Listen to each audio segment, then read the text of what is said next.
नमस्कार दोस्तों, आज के इस वीडियो में फिर से आपका स्वागत है। टेली प्राइम के आज के इस नए वीडियो में फ्रेंड्स आपका बहुत बहुत स्वागत है। फ्रेंड्स, आज के इस वीडियो के अंदर हम कंप्लीट टीडीएस के बारे में जानने वाले हैं। आज के इस वीडियो के अंदर हम पूरी तरीके से क्लियर कर देंगे कि टीडीएस क्या होता है, टीडीएस कब कटता है, टीडीएस कौन काटता है, टीडीएस कितना प्रतिशत कटता है और क्या काटा गया टीडीएस हमें रिफंड मिलता है, और टेली प्राइम के अंदर हम टीडीएस को कैसे एक्टिवेट करते हैं और जितने भी ऑप्शंस आते हैं उन सभी ऑप्शंस को कैसे फिल करते हैं, और प्लस टेली प्राइम के अंदर टीडीएस की जितनी भी एंट्रियां हैं वो सारी की सारी एंट्रियां हम आज के इस वीडियो के अंदर करना सीखेंगे। तो वीडियो काफ़ी इंटरेस्टिंग होने वाला है। छोटी सी रिक्वेस्ट है कि वीडियो को बिना स्किप किए बगैर देखना, क्योंकि वीडियो को अगर आपने स्किप कर करके देखा, छोड़ के देखा, तो आपको बिल्कुल भी समझ में नहीं आने वाला है। तो रिक्वेस्ट छोटी सी है, वीडियो को बिल्कुल भी मत छोड़ना, वीडियो को स्टार्टिंग से लेके एंड तक पूरा देखना। समझ गए फ्रेंड?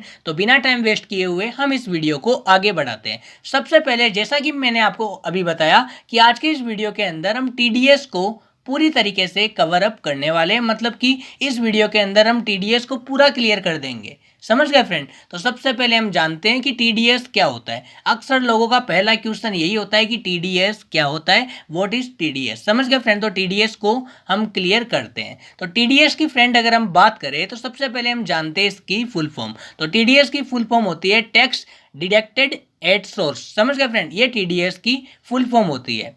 और टीडीएस इनडायरेक्ट टैक्स की कैटेगरी के अंतर्गत आता है। किसके अंतर्गत आता है? टीडीएस इनडायरेक्ट टैक्स की कैटेगरी के अंदर टीडीएस आता है। अगर किसी व्यक्ति को कोई आय होती है, यानी कि किसी प्रकार की कोई कमाई होती है, इनकम होती है, तो उस इनकम से टैक्स काटकर अगर उस व्यक्ति को बाकी रकम दी जाए, तो जो टैक्स करता है ना, उसी टैक्स को, यानी कि जो काटी गई रकम होती है, उसको हम टीडीएस बोलते हैं। एग्जाम्पल मैं आपको छोटा सा दे देता हूँ। जैसे कि मान लो हम किसी कंपनी के अंदर काम करते हैं, हमें 10,000 रुपये सैलरी वहाँ पे दी जाती है। समझ गए फ्रेंड? और वहाँ पे हमारा टीडीएस काटा गया। जैसे कि हमें 10,000 पूरे नहीं दिए गए, हमें 8,000 रुपये दिए गए और 2,000 रुपये हमारे काट लिए गए। तो जो 8,000 तो हमें हमारे मिल गए, तो जो काटी गई रकम जो 2,000 रुपये है ना, उसको हम बोलते हैं टीडीएस।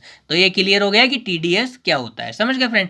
अब हम जानेंगे कि टीडीएस कब और कौन काट सकता है। जैसा कि अभी मैंने आपको बताया कि टीडीएस हमारी इनकम के ऊपर जो टैक्स करता है उसको हम टीडीएस बोलते हैं। लेकिन यहाँ पे एक इम्पोर्टेंट बात यह है कि जो हमें हमारी इनकम देता है ना, वही टीडीएस काट सकता है। और टीडीएस वही व्यक्ति काट सकता है जिसके पास में रजिस्ट्रेशन कंप्लीट हो चुका हो। समझ गए फ्रेंड? यानी कि जिसका रजिस्ट्रेशन कंप्लीट हो चुका है, वेरीफाइड व्यक्ति ही हमारा टीडीएस काट सकता है। क्लियर हो गया? टीडीएस कौन काट सकता है, कब काट सकता है। समझ गए कितना काट सकता है? अब मैं आपको बताऊंगा कि टीडीएस कितना प्रतिशत कटता है। समझ गए फ्रेंड?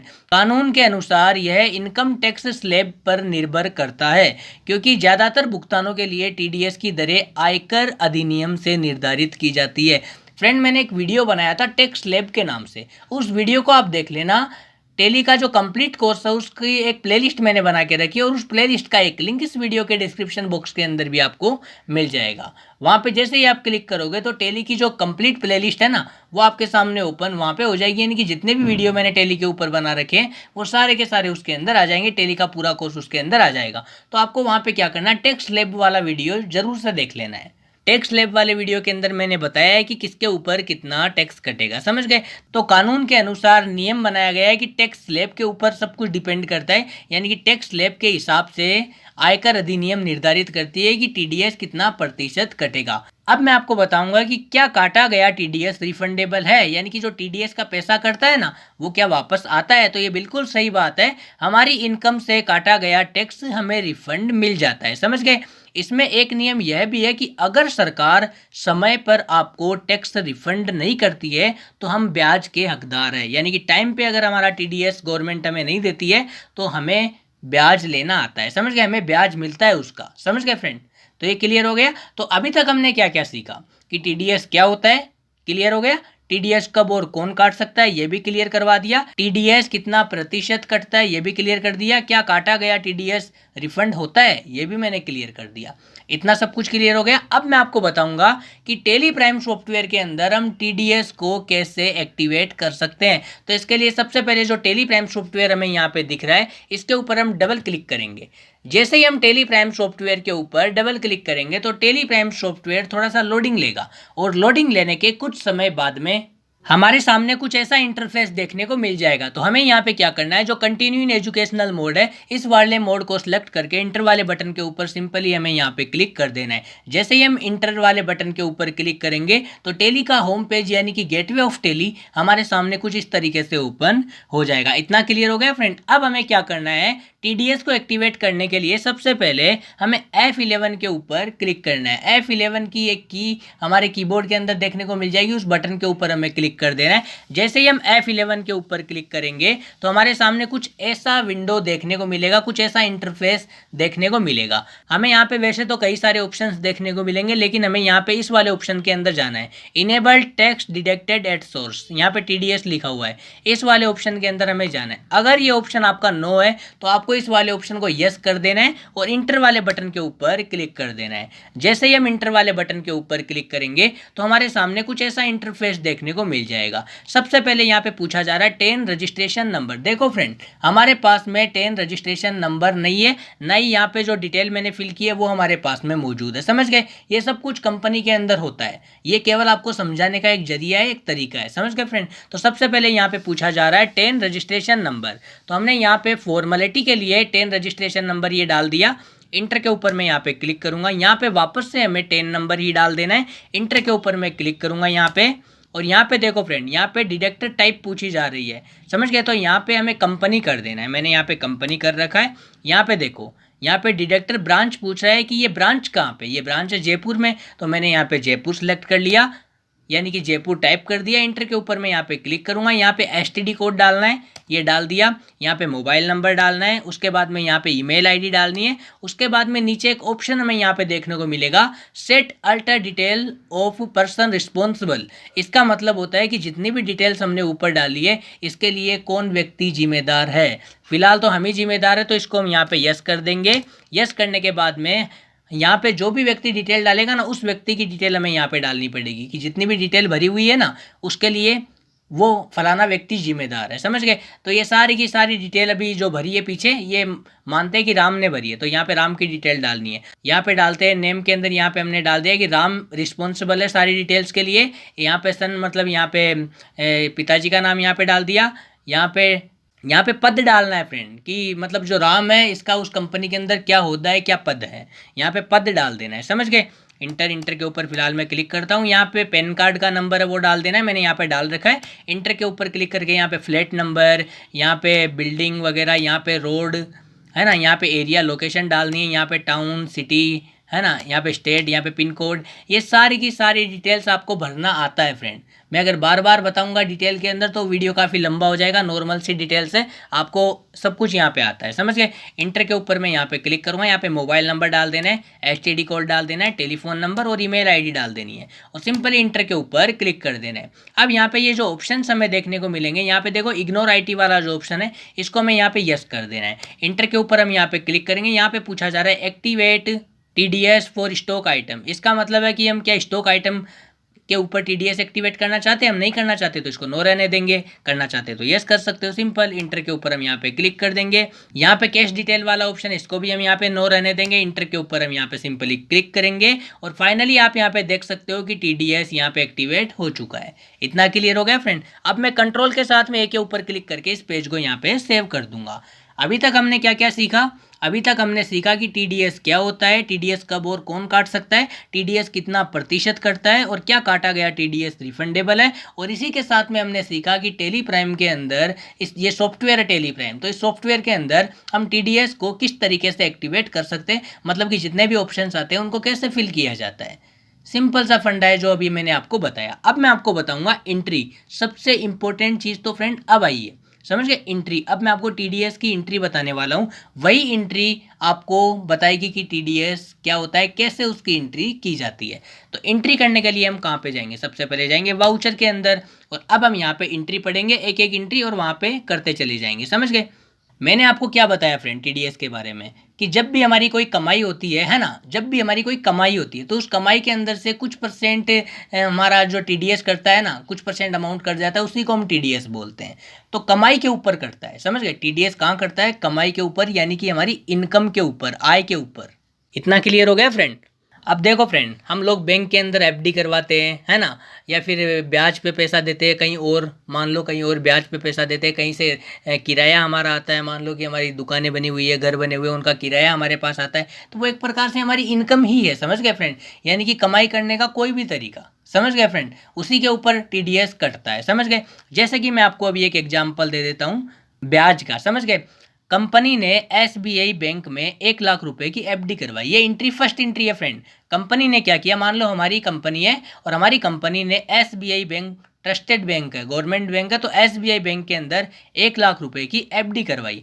तो इसकी एंट्री क्या करेंगे friend? SBI bank FD account DR2 cash account. क्यों करेंगे? क्योंकि एसबीआई बैंक एफडी को हमने डीआर क्यों किया? क्योंकि सारा पैसा एसबीआई बैंक के अंदर इन्वेस्ट होने वाला है, समझ गए। और हमने कैश को यहाँ पे क्रेडिट कर दिया क्योंकि हमारे पास में से 1 लाख रुपए जाने वाले हैं, किसमें? एसबीआई बैंक के अंदर, समझ गए। तो अब हम यहाँ पे एंट्री करेंगे, देखो पैसा जा रहा है, मतलब कि एंट्री होगी पेमेंट वाउचर के अंदर। तो सबसे पहले हम यहाँ पे F5 यानी कि पेमेंट वाउचर को सिलेक्ट कर लेंगे। उसके बाद कंट्रोल के साथ में H के ऊपर क्लिक करके यहाँ पे डबल एंट्री मोड सेलेक्ट कर लेंगे। सबसे पहले ऊपर पूछा जा रहा है डीआर, तो डीआर के अंदर हम क्या डालेंगे? SBI bank FD account DR. तो यहाँ पे लेजर मैंने पहले से बना के रखा है, समझ गए फ्रेंड। तो ये रहा एफडी का लेजर, याद रखना एसबीआई बैंक एफडी के नाम से मैंने यहाँ पे लेजर बनाया है। और ये लेजर किसके अंडर जाएगा? इन्वेस्टमेंट के अंदर। इन्वेस्टमेंट के अंदर क्यों जाएगा? क्योंकि हम 1 लाख रुपए बैंक में जमा नहीं कर रहे हैं, हम इन्वेस्ट कर रहे हैं ताकि उसका हमें इंटरेस्ट प्राप्त हो, ब्याज प्राप्त हो, समझ गए। तो ये इन्वेस्टमेंट के अंदर चला गया। अब यहाँ पे डेबिट के अंदर मैं यहाँ पे डाल दूंगा 1 लाख रुपए। 1 लाख रुपए मैंने यहाँ पे टाइप कर दिया, इंटर के ऊपर मैं यहाँ पे क्लिक करूंगा। सीआर के अंदर आ जाएगा कैश, जो कैश इन हैंड के अंदर होता है और ये लेजर बनाने की जरूरत नहीं पड़ती, ऑलरेडी बना हुआ होता है, समझ गए फ्रेंड। इंटर के ऊपर क्लिक करूंगा तो 1 लाख रुपए यहाँ पे आ गए। एंट्री समझ में आ रही है ना? देखो साफ साफ एंट्री है कि 1 लाख रुपए हम एसबीआई बैंक के अंदर एफडी के अंदर डाल रहे हैं, समझ गए, इन्वेस्ट कर रहे हैं, इसका हमें आगे जाके ब्याज मिलेगा, इसीलिए, समझ गए। तो इंटर के ऊपर क्लिक करके इस एंट्री को मैं यहाँ पे सेव कर देता हूँ। सिंपल सी एंट्री थी फ्रेंड, कोई भी डाउट है तो कमेंट बॉक्स में पूछ लेना, वहाँ रिप्लाई दे दूंगा, समझ गए फ्रेंड। बाकी मेरा व्हाट्सअप नंबर आपको मिल जाएगा, समझ गए, तो वहाँ पे आप संपर्क कर सकते हो। प्रोफाइल का जो बैकग्राउंड बैनर है ना, उसके ऊपर आपको मिल जाएगा। इसी तरीके से मैं आपको दूसरी एंट्री बताता हूँ। अब आगे क्या हुआ? 1 लाख रुपए की एफडी तो करवा दी, अब आगे कंपनी को 1 लाख रुपए की एफडी पर 10,800 रुपये का ब्याज प्राप्त हुआ। साल भर कंपनी ने इन्वेस्ट रखा 1 लाख रुपए को, है ना, हमारी कंपनी ने, तो साल भर बाद में 10,800 रुपये ब्याज प्राप्त हुआ। 1 लाख हमारे खाते में पड़े हुए हैं, सुरक्षित एफडी है उनके भी, समझ गए, लेकिन 10,800 रुपये हमारे प्रॉफिट के हैं, यानी कि ब्याज के हैं, समझ गए, तो वो हमें प्राप्त हुए, है ना, जिसके ऊपर 1200 रुपये टीडीएस काटा गया। तो ये एंट्री किस तरीके से होगी फ्रेंड? अब देखो ध्यान से समझना इस एंट्री को, कि कंपनी को 1 लाख रुपए की एफडी पर 10,800 रुपये प्राप्त हुए। 1 लाख तो है ही, उसके ऊपर कितने प्राप्त हुए? 10,800, यानी कि टोटल कितने हैं बैंक में? 1,10,800। तो सबसे पहले एसबीआई बैंक अकाउंट डीआर 1,10,800, है ना। उसके बाद में 1200 रुपये टीडीएस कटेगा, वो भी तो रिफंड हो जाएगा ना हमें वापस। तो यहाँ पे टीडीएस रिसीवेबल अकाउंट डीआर 1200 रुपये, समझ गए फ्रेंड। उसके बाद में क्या होगा कि मतलब जो ब्याज हमें प्राप्त हुआ वो प्लस टीडीएस का पैसा 10,800 प्लस 1200, समझ गए। एक तो टीडीएस कटा है ना 1200, तो वो, और 10,800 जो हमें ब्याज का प्राप्त हुआ है वो, टोटल मिला के हुए 12,000 रुपये जो हमें एफडी के ऊपर कमाई हुई हमारी। तो यहाँ पे क्या होगा? To interest earn on FD, ऐसे लेजर बन जाएगा। तो यहाँ पे interest earn on FD account CR 12,000 रुपये, समझ गए। उसके बाद में हमने क्या किया? 1 लाख रुपए की एफडी की थी ना, तो यहाँ पे to SBI bank FD account CR, तो 1 लाख रुपए हो गए। अब मैं यहाँ पे देखो एंट्री आपको करके बताता हूँ, इसे बोलने से नहीं होगा, आपको प्रैक्टिकली समझ में आएगा। तो यहाँ पे सबसे पहले मैं क्या करूँगा, ये एंट्री हो जाएगी फ्रेंड F6 वाउचर में, क्योंकि ब्याज का पैसा हमें प्राप्त होने वाला है। एफडी हमने करवा दी थी 1 लाख की, अब उसका जो ब्याज प्राप्त होगा ना, उसकी एंट्री कौन करेगा? तो F6 वाउचर के अंदर हम करेंगे। तो सबसे पहले मैं यहाँ पे रिसिप्ट वाउचर सेलेक्ट कर लेता हूँ। रिसिप्ट वाउचर मैंने यहाँ पे सिलेक्ट कर लिया, तो यहाँ पे ऊपर देखो रिसिप्ट वाउचर आ गया ना, यहाँ पे F6 के ऊपर मैंने क्लिक किया तो रिसिप्ट वाउचर यहाँ पे एक्टिवेट हो गया। अब मैं यहाँ पे रिसिप्ट वाउचर के अंदर एंट्री करूंगा। सबसे पहले यहाँ पे क्रेडिट पूछा जा रहा है कि CR के अंदर आप क्या डालोगे, समझ गए। तो CR के अंदर हम यहाँ पे सबसे पहले डालेंगे, देखो SBI बैंक FD है ना, तो इसका लेजर बनाया हुआ है जो इन्वेस्टमेंट के अंदर है। तो 1 लाख रुपए की हमने की थी FD, समझना फ्रेंड, 1 लाख रुपए की हम लोगों ने FD की थी। इंटर के ऊपर मैं यहाँ पे क्लिक करूंगा। अब मैं वापस से यहाँ पे CR कर दूंगा, है ना। अब मैं इसके अंदर क्या करूंगा, यहाँ पे करूंगा मैं इंटरेस्ट अर्न ऑन FD, समझ गए। तो यहाँ पे कहाँ गया इंटरेस्ट अर्न ऑन FD, ये रहा, समझ गए। ये जो इंटरेस्ट अर्न ऑन FD का जो लेजर है ना, ये इनडायरेक्ट इनकम के अंदर जाएगा, समझ गए। क्योंकि हमारी इनकम कितनी हुई थी, 12,000 रुपये इनकम हुई थी ना, तो वो यहाँ पे 12,000 रुपये हमारी इनकम डाल देंगे। कैसे हुई थी वो आगे आपको पता लगेगा, देखो, है ना। उसके बाद में यहाँ पे DR रहने देंगे और यहाँ पे हम कर देंगे TDS रिसीवेबल। तो यहाँ पे देखो TDS रिसीवेबल, ये किसके अंदर जाएगा, डिपॉजिट असेस्ट के अंदर जाएगा, समझ गए। तो यहाँ पे हम कर देंगे 1200 रुपये, 1200 रुपये TDS के, समझ गए। अब यहाँ पे ये SBI बैंक आ गई, फाइनली पैसा SBI बैंक के अंदर आ जाएगा, कितना, 1,10,800 रुपये। अब देखो फ्रेंड ध्यान से समझना, यहाँ पे देखो SBI बैंक में हमने FD की, कितने की, 1 लाख रुपए की। तो यहाँ पे 1 लाख रुपए की FD हो गई। उसके बाद में यहाँ पे इंटरेस्ट अर्न ऑन FD, समझ गए।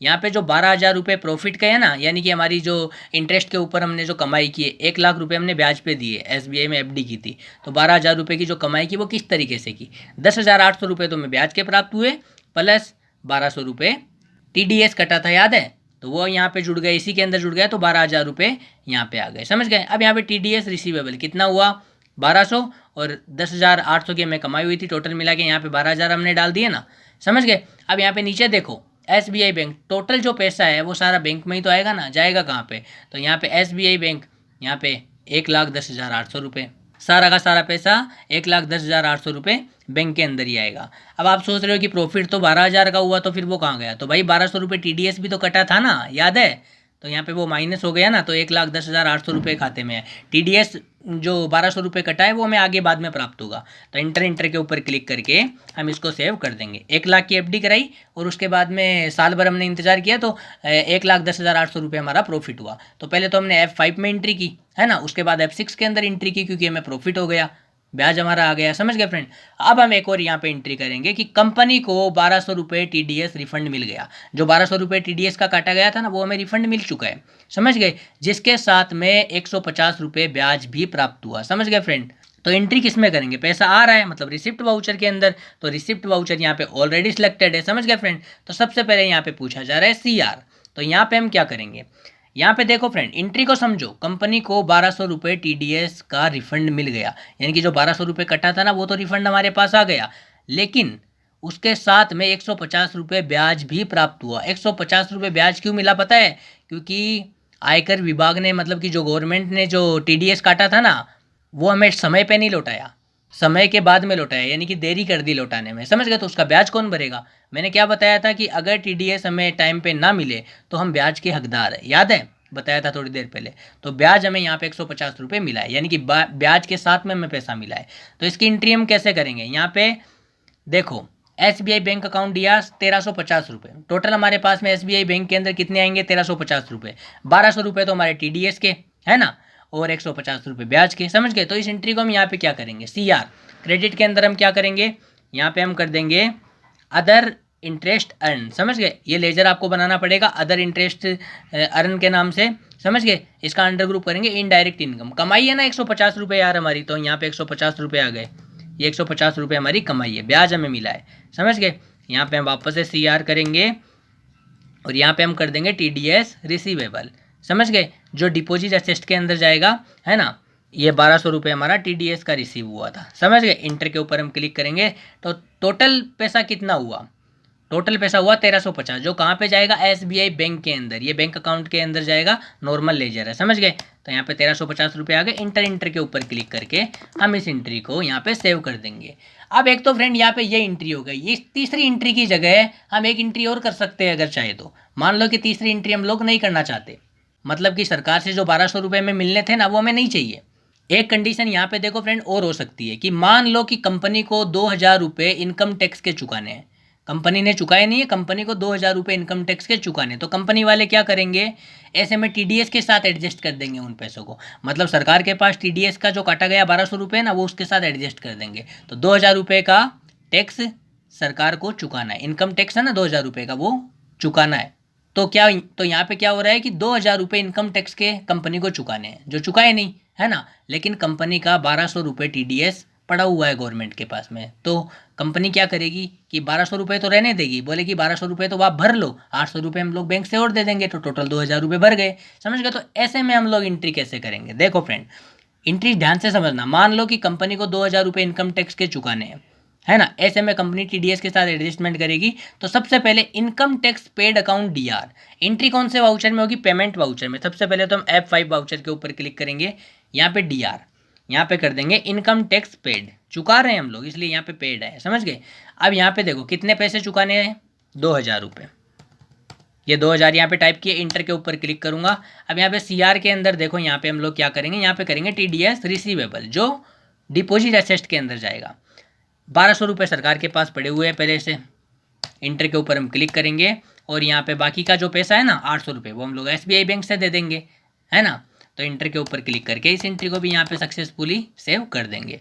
तो फाइनली फ्रेंड, आज के इस वीडियो के अंदर हमने टीडीएस को पूरी तरीके से क्लियर कर लिया है, और आज के इस वीडियो के अंदर हमने ये पूरी तरीके से सीख लिया है कि टीडीएस क्या होता है और टीडीएस कब काटा जाता है, इसको कौन काट सकता है, टीडीएस कितना प्रतिशत काटा जाता है, और क्या काटा गया टीडीएस रिफंडेबल है। इसी के साथ में ये जानकारी तो नॉर्मल जानकारी थी, इसी के साथ में मैंने आपको बताया कि टेली प्राइम के अंदर हम लोग टीडीएस को किस तरीके से एक्टिवेट कर सकते हैं। सारे के सारे ऑप्शन मैंने आपको फिल करना बता दिया। इसी के साथ में टीडीएस की जो 4-5 एंट्रियाँ थी वो भी मैंने आपको यहाँ पे क्लियर कर दी। आशा करता हूँ कि ये वीडियो बहुत ही ज़्यादा इंटरेस्टिंग रहा होगा आपके लिए। अगर ये वीडियो फ्रेंड आपको अच्छा लगा हो, बहुत मेहनत से मैंने बनाया है, तो आपसे छोटी सी रिक्वेस्ट है कि प्लीज़ इस वीडियो को आप लाइक कर दीजिए, और हमारे यूट्यूब चैनल के ऊपर अभी आप नए हो तो फटाफट आप हमारे यूट्यूब चैनल को सब्सक्राइब करके साइड में बेल आइकन है उसके ऊपर क्लिक कर देना, ताकि जब भी मैं कोई नया वीडियो लेके आऊँ तो उसका नोटिफिकेशन सबसे पहले फ्रेंड आपको मिल सके।